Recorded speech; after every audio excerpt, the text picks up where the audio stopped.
Good Monday morning, 6 o'clock, and we are following continuing breaking news. A large warehouse fire burning for the past 2 hours on the west side. Firefighters trying to get a handle on this second alarm blaze, which has engulfed an industrial warehouse along Fisher Road. It's incredible. We're hearing from people that they can see the fire from the James Cancer Center. I got a message from a man that said he can smell the fire from 2 miles away. We have team coverage this morning of this massive blaze. NBC4's Beth Del Pani, in fact, is in Chopper 4. We have the aerial view of this fire. That's right, but first we begin with NBC4's Marcus Thorpe, who is on the ground where dozens of firefighters, 75 in all, battling the intense flames. Marcus, what's the latest? About 2 hours of fighting, and they are still battling at this point defensively at that, because it is simply just a huge fire that they can't get too close to. They're just trying to contain it at this point. I'll step out and give you a closer look. You can see that the flames are still coming out of the top, and dark smoke that is still coming here from the 2600 block of Fisher Road. They have tapped into multiple lines here, trying to get as much water as they can on a defensive battle right now. No evacuations at this point.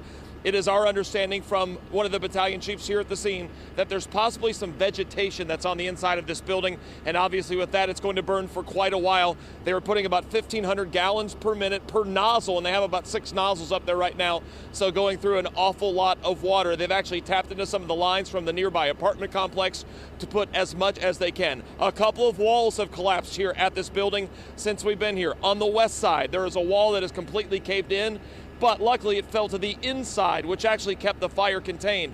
Also here on our side where we are, just beyond what you can see on the right, another wall has collapsed as well. Now, as you can see right here in the middle, there is a door that is open. You can see inside it appears to be some trees or some vegetation on the inside.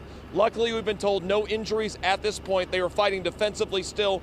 But if you're in one of these nearby apartment complexes on Fisher Road, you're being asked not to drive over some of their lines. Again, they have tapped in, these fire departments have tapped in to try to get as much water on the fire as possible. If you see some of those in the area, you need to avoid them. You need to make sure you steer clear of them, because they need those. If they're popped, all of a sudden their water pressure goes down and they could be in big trouble here. Again, everything seems to be under control when it comes to this not going any further.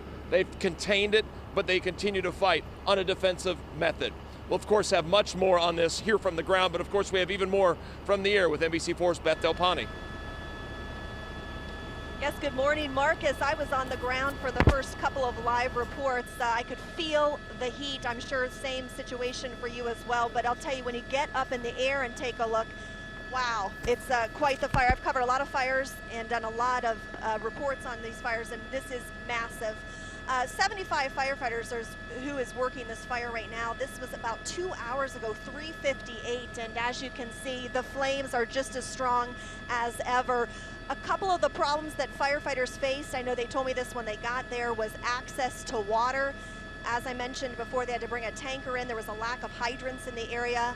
I know when we were trying to access this initially on the ground, we pulled into an apartment complex parking lot. They were in the middle of cutting down a chain link fence, firefighters that is, so that they could access some hydrants in that apartment complex located right next to this warehouse fire. So certainly problems with access to water, and then the wall collapses on the west side.